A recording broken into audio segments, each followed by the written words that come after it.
जय माता दी मित्रों, आपके और आपके परिवार पर माता रानी की कृपा सदैव बनी रहे। जगत जननी माँ अन्नपूर्णा की महिमा बहुत अधिक मानी जाती है।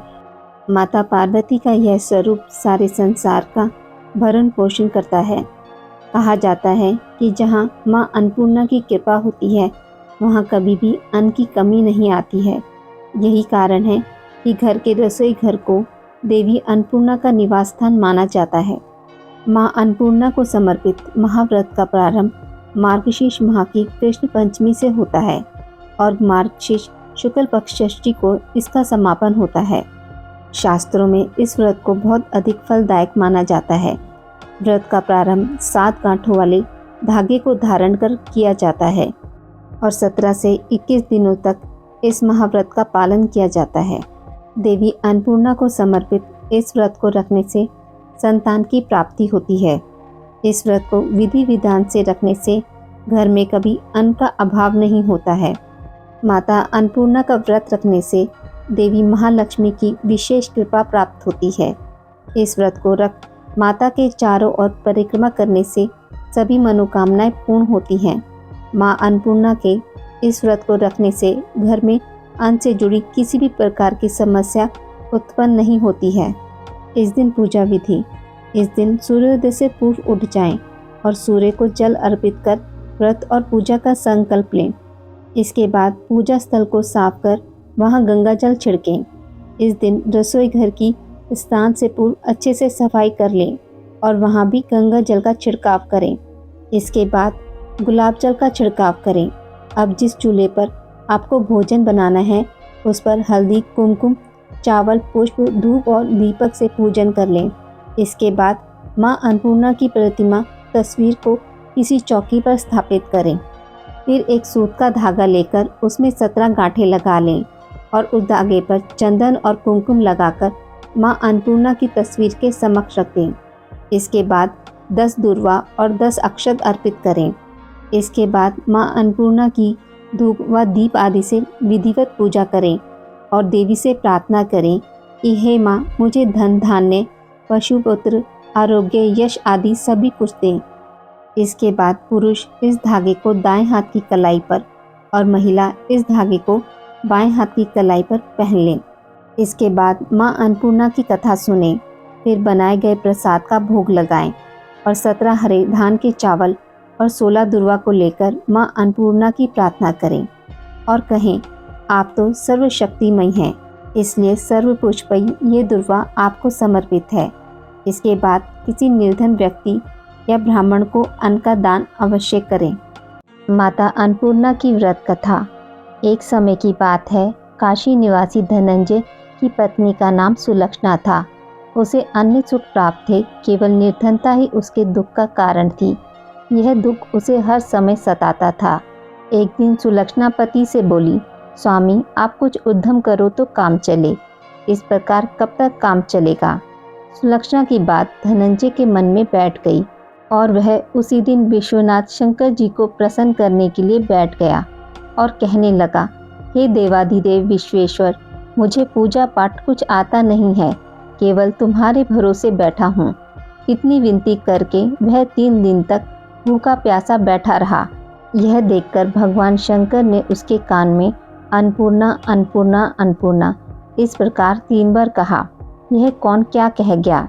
इसी सोच में धनंजय पड़ गया कि मंदिर से आते ब्राह्मणों को देखकर पूछने लगा, पंडित जी, अन्नपूर्णा कौन है? ब्राह्मणों ने कहा, तू अन्न छोड़ बैठा है, सो तुझे अन्न की ही बात सूझती है। जाकर अन्न ग्रहण कर। धनंजय घर गया, स्त्री से सारी बात कही। वह बोली, नाथ, चिंता मत करो, स्वयं शंकर जी ने यह मंत्र दिया है, स्वयं ही खुलासा करेंगे। आप फिर जाकर उनकी आराधना करें। धनंजय फिर जैसा का तैसा पूजा में बैठ गया।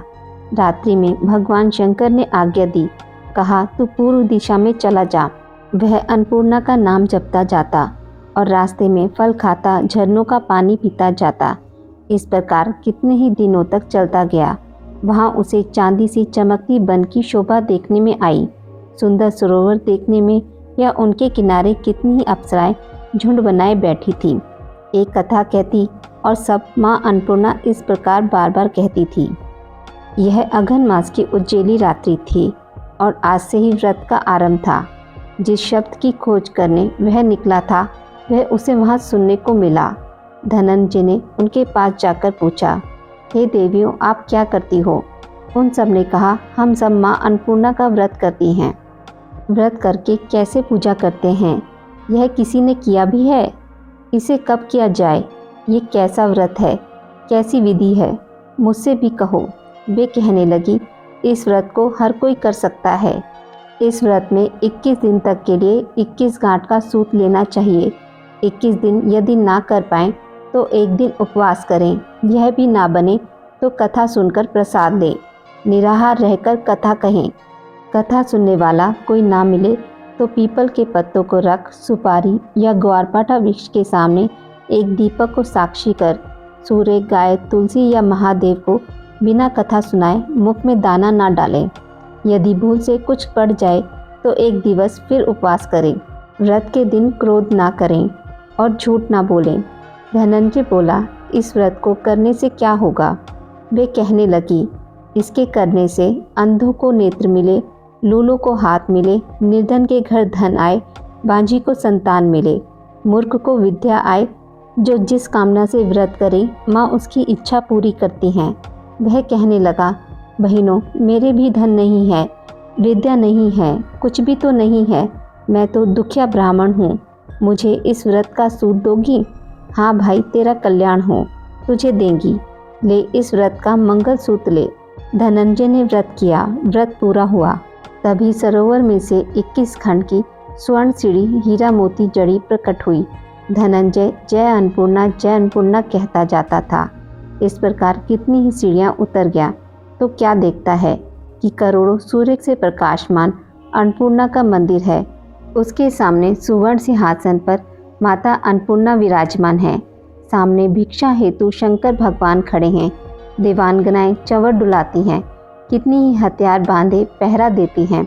धनंजय दौड़कर जगदम्बा के चरणों में गिर गया। देवी उसके मन का कलेश जान गई।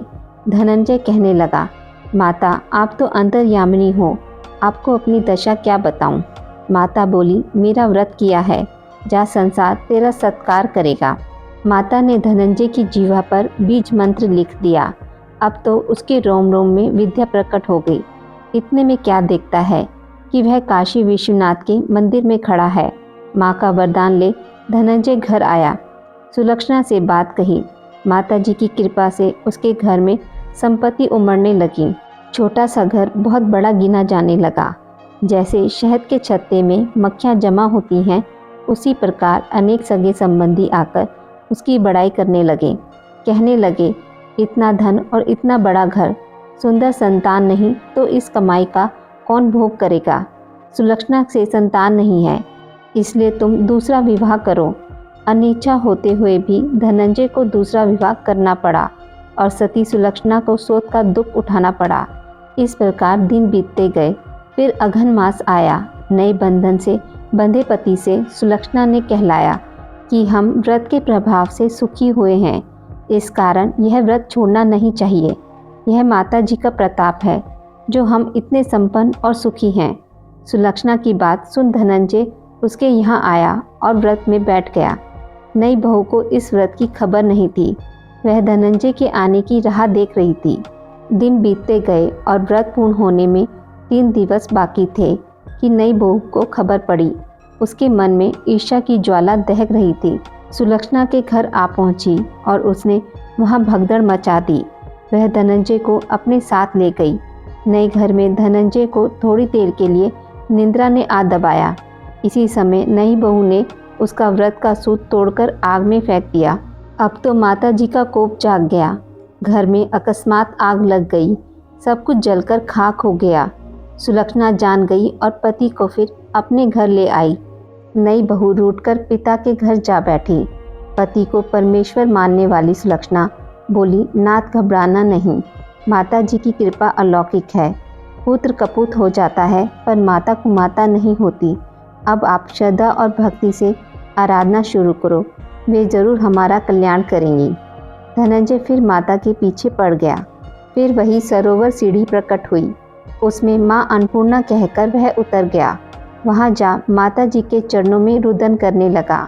माता प्रसन्न हो बोली, यह मेरी स्वर्ण की मूर्ति ले, उसकी पूजा करना तो फिर सुखी हो जाएगा। जा, तुझे मेरा आशीर्वाद है। तेरी स्त्री सुलक्षणा ने श्रद्धा से मेरा व्रत किया है, उसे मैंने पुत्र दिया है। धनंजय ने आंखें खोली तो खुद को काशी विश्वनाथ के मंदिर में खड़ा पाया। वहाँ से फिर उसी प्रकार घर को आया। इधर सुलक्षणा के दिन चढ़े और महीने पूरे होते ही पुत्र का जन्म हुआ। गांव में आश्चर्य की लहर दौड़ गई। मानता आने लगा। इस प्रकार उसी गांव के निसंतान सेठ के पुत्र होने पर उसने माता अन्नपूर्णा का मंदिर बनवा दिया। उसमें माता जी धूमधाम से पधारी, यज्ञ किया और धनंजय को मंदिर के आचार्य का पद दे दिया। जीविका के लिए मंदिर की दक्षिणा और रहने के लिए बड़ा सुंदर सा भवन दिया। धनंजय स्त्री पुत्र सहित वहां रहने लगा। माता जी के चढ़ावे में भरपूर आमदनी होने लगी। उधर नई बहू के पिता के घर डाका पड़ा, सब लुट गया। वे भीख मांगकर पेट भरने लगे। सुलक्षणा ने यह सुना तो उन्हें बुला भेजा, अलग घर में रख लिया और उनके अन्न वस्त्र का प्रबंध कर दिया। धनंजय, सुलक्षणा और उसका पुत्र माता जी की कृपा से आनंद से रहने लगे। माता जी ने जैसे इनके भंडार भरे वैसे सबके भंडार भरे। माता अन्नपूर्णा का 21 दिवसीय यह व्रत अत्यंत चमत्कारी फल देने वाला है। यह व्रत मार्गशीर्ष मास में शुक्ल पक्ष की प्रतिपदा से शुरू कर 21 दिनों तक किया जाता है। इस व्रत में अगर व्रत ना कर सकें तो एक समय भोजन करके भी व्रत का पालन किया जा सकता है। इस व्रत में सुबह ही घी का दीपक जलाकर माता अन्नपूर्णा की कथा पढ़ें और भोग लगाएं। माता वैभव लक्ष्मी की कथा। किसी शहर में अनेक लोग रहते थे। सभी अपने अपने कामों में लगे रहते थे। किसी को किसी की परवाह नहीं थी। भजन कीर्तन, भक्ति भाव, दया माया, परोपकार जैसे संस्कार कम हो गए। शहर में बुराइयां बढ़ गई थी। शराब, जुआ, रेस, चोरी डकैती वगैरह बहुत से गुनाह शहर में होते थे। इसके बावजूद शहर में कुछ अच्छे लोग भी रहते थे। ऐसे ही लोगों में शीला और उनके पति की गृहस्थी मानी जाती थी। शीला धार्मिक प्रवृत्ति की और संतोषी स्वभाव वाली थी। उनका पति भी विवेक और सुशील था। शीला और उसका पति कभी किसी की बुराई नहीं करते थे और प्रभु भजन में अच्छी तरह समय व्यतीत करते थे। शहर के लोग उनकी गृहस्थी की सराहना करते थे। देखते ही देखते समय बदल गया। शीला का पति बुरे लोगों से दोस्ती कर बैठा। अब वह जल्द से जल्द करोड़पति बनने के ख्वाब देखने लगा, इसलिए वह गलत रास्ते पर चल पड़ा। फलस्वरूप वह रोड़पति बन गया, यानी रास्ते पर भटकते भिखारी जैसी उसकी हालत हो गई थी। शराब, जुआ, रेस, चरस, गांजा वगैरह बुरी आदतों में शीला का पति भी फंस गया। दोस्तों के साथ उसे भी शराब की आदत हो गई। इस प्रकार उसने अपना सब कुछ रेस जुए में गंवा दिया। शीला को पति के बर्ताव से बहुत दुख हुआ, किंतु वह भगवान पर भरोसा कर सब कुछ सहने लगी। वह अपना अधिकांश समय प्रभु भक्ति में बिताने लगी। अचानक एक दिन दोपहर को उनके द्वार पर किसी ने दस्तक दी। शीला ने द्वार खोला तो देखा कि एक माजी खड़ी थी। उसके चेहरे पर अलौकिक तेज निखर रहा था। उनकी आंखों में से मानो अमृत बह रहा था। उसका भव्य चेहरा करुणा और प्यार से छलक रहा था। उसको देखते ही शीला के मन में अपार शांति छा गई। शीला के रोम रोम में आनंद छा गया। शीला उस माजी को आदर के साथ घर में ले आई। घर में बिठाने के लिए कुछ भी नहीं था, अतः शीला ने सकुचार कर एक फटी हुई चादर पर उसको बिठाया। माजी बोली, क्यों शीला, मुझे पहचाना नहीं? हर शुक्रवार को लक्ष्मी जी के मंदिर में भजन कीर्तन के समय मैं भी वहां आती हूँ। इसके बावजूद शीला कुछ समझ नहीं पा रही थी। फिर माजी बोली, तुम बहुत दिनों से मंदिर नहीं आई, अतः मैं देखने चली आई। माजी के अति प्रेम भरे शब्दों से शीला का हृदय पिघल गया। उसकी आंखों में आंसू आ गए और वह बिलक बिलक कर रोने लगी। माजी ने कहा, बेटी, सुख और दुख तो धूप और छाँव जैसे होते हैं। धैर्य रखो बेटी, मुझे तेरी सारी परेशानी बता। माँ जी के व्यवहार से शीला काफ़ी संभली और सुख की आस में उसने माँ जी को अपनी सारी कहानी कह सुनाई। कहानी सुनकर माँ जी ने कहा, कर्म की गीता न्यारी होती है। हर इंसान को अपने कर्म भुगतने ही पड़ते हैं, इसलिए तू चिंता मत कर। अब तो तू कर्म भुगत चुकी है, अब तुम्हारे सुख के दिन अवश्य आएंगे। तू तो माँ लक्ष्मी की भक्त है। माँ लक्ष्मी तो प्रेम और करुणा की अवतार हैं। वे अपने भक्तों पर हमेशा ममता रखती हैं। इसलिए तू धैर्य रखकर माँ लक्ष्मी का व्रत कर, इससे सब कुछ ठीक हो जाएगा। शीला के पूछने पर माँ जी ने उसे व्रत की सारी विधि बताई। माँ जी ने कहा, बेटी, माँ लक्ष्मी का व्रत बहुत सरल है। उसे वरद लक्ष्मी व्रत या वैभव लक्ष्मी व्रत कहा जाता है। यह व्रत करने वाले की सब मनोकामनाएं पूर्ण होती हैं। वह सुख संपत्ति और यश प्राप्त करता है। शीला यह सुनकर आनंदित हो गई। शीला ने संकल्प करके आंखें खोली तो सामने कोई नहीं था। वह विस्मित हो गई कि माँ जी कहाँ गई। शीला को तत्काल यह समझने देर नहीं लगी कि माँ जी कोई और नहीं, साक्षात लक्ष्मी जी ही थी। दूसरे दिन शुक्रवार था। सवेरे स्नान करके स्वच्छ कपड़े पहनकर शीला ने माँ जी द्वारा बताई हुई विधि से पूरे मन से व्रत किया। आखिर में प्रसाद वितरण हुआ। यह प्रसाद पहले पति को खिलाया। प्रसाद खाते ही पति के स्वभाव में फर्क पड़ गया। उस दिन उसने शीला को मारा नहीं, सताया भी नहीं। शीला को बहुत आनंद हुआ। उनके मन में वैभव लक्ष्मी व्रत के लिए श्रद्धा बढ़ गई। शीला ने पूर्ण श्रद्धा भक्ति से 21 शुक्रवार तथा वैभव लक्ष्मी व्रत किया। 21वें शुक्रवार को माँ जी के कहे मुताबिक उद्यापन विधि करके 7 स्त्रियों को वैभव लक्ष्मी व्रत की 7 पुस्तकें उपहार में दी। फिर माँ जी के धन लक्ष्मी स्वरूप की छवि को वंदन करके भाव से मन ही मन प्रार्थना करने लगी। हे माँ धन लक्ष्मी, मैंने आपका वैभव लक्ष्मी व्रत करने की मन्नत मानी थी। वह व्रत आज पूर्ण किया है। हे माँ, मेरी हर विपत्ति दूर करो, हमारा सबका कल्याण करो। जिसे संतान ना हो उसे संतान देना। सौभाग्यवती स्त्री का सौभाग्य अखंड रखना। कुंवारी लड़की को मन भावन पति देना। जो आपका यह चमत्कारी वैभव लक्ष्मी व्रत करे, उनकी सब विपत्ति दूर करना, सभी को सुखी करना। हे माँ, आपकी महिमा अपार है। ऐसा बोलकर लक्ष्मी जी के धन लक्ष्मी स्वरूप की छवि को प्रणाम किया। व्रत के प्रभाव से शीला का पति अच्छा आदमी बन गया और कड़ी मेहनत करके व्यवसाय करने लगा। उसने तुरंत शीला के गिरवी रखे गहने छुड़ा लिए। घर में धन की बाढ़ सी आ गई। घर में पहली जैसी सुख शांति छा गई। वैभव लक्ष्मी व्रत का प्रभाव देखकर मोहल्ले की दूसरी स्त्रियां भी विधि पूर्वक वैभव लक्ष्मी व्रत करने लगीं।